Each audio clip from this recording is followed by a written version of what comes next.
Hello, my name is Dr. Rajvardhan Korpe. About to start my internship at GMC Mumbai and JJH. So in this video, I'm going to tell you about the framework or the procedure which I followed while studying for my NEET UG. So let's get into it. So when I had to give NEET UG, I had to face 3 subjects: physics, chemistry and biology. So I pretty much followed the same procedure for all these 3 subjects. Obviously the understanding differs for all these subjects, but you will understand when I get into the details. So let's get into it. Step 1, lectures.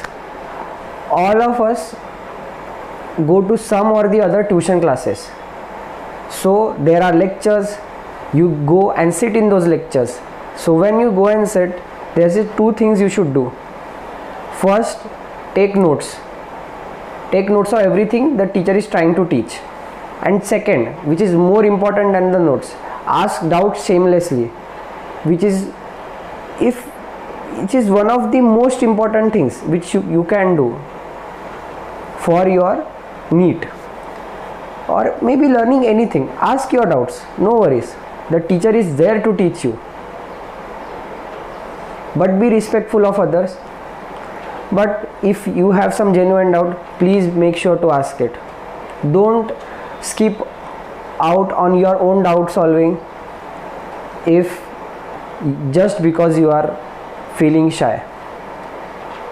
So after the lecture, you should have your notes prepared from that lecture. So you go to your tuition, attend the lectures, make notes, ask doubts, whatever, come home. So now you have your notebook and you have the notes from the lectures written on it. So now we move on to step 2, which is your self-study.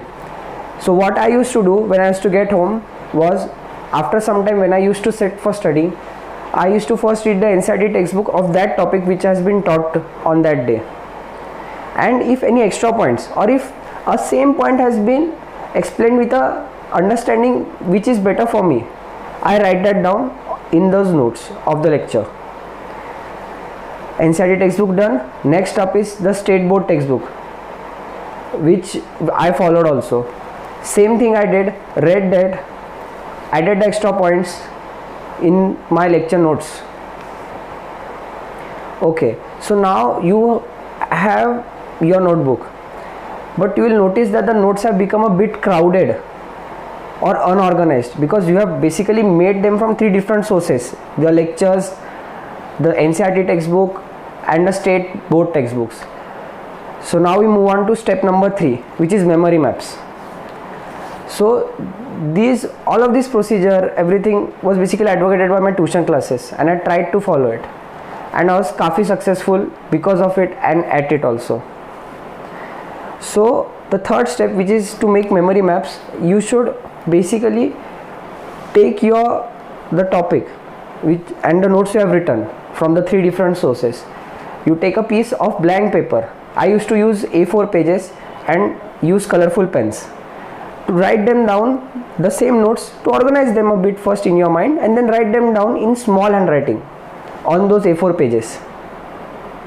Maybe topic wise, or just continue from the last A4 page which you may have used, whatever. It should just be together of one subject. So you should write them down in small handwriting. Maybe you should condense it a bit, but you should not skip out on the content. Use arrows, flow charts, draw some diagrams, but don't skip out on the content. Condense it a bit by using arrows. So now you have the A4 sheet with you with the notes from 3 sources: your lectures, your NCERT textbook and your state books. Now you should keep these A4 pages in a file folder. Those file folders you don't get where you have the different plastic compartments. A single plastic sheet is there for one page. You keep it in those and maybe make a different one for each subject. Your next revision should directly come from this folder. There is no need to read your big register notebook again. Why? Because you have already condensed everything into those paper which is personalized for you.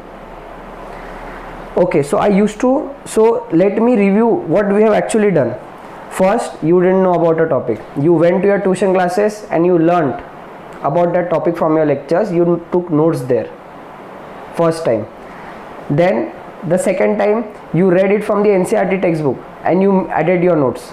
Third time, you read from the state books and you added that. And now you condense all of this information and wrote it again on the piece of paper. Fourth time, which was your fourth impression. So this, all of this is very conducive for memory forming. And as you have done this on the day which you have been taught that, it is very good. You are bound to remember it for a long time and you have a wonderful revision material ready for it.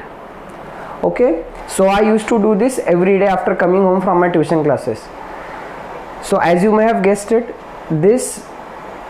all of this strategy or this procedure requires you to have no backlog, because it is very time consuming, but it will give you your rewards for your efforts. So it is very useful for NEET UG preparation, which I followed myself. By using such a procedure, I was able to crack GMC Mumbai in my first attempt. Follow this for the topics which are taught on that day and try to complete it on the same day. You are going to do this first, then you are going to try to solve the MCQs. Obviously you will find the time, don't worry. You are not taught new things every day and sometimes you have holidays, whatever. You will always find time to do MCQs, but first do this. It will be a good base for you. So that's it for this video. If this video added any value to your life, engage with this video and this channel. Like, share and subscribe.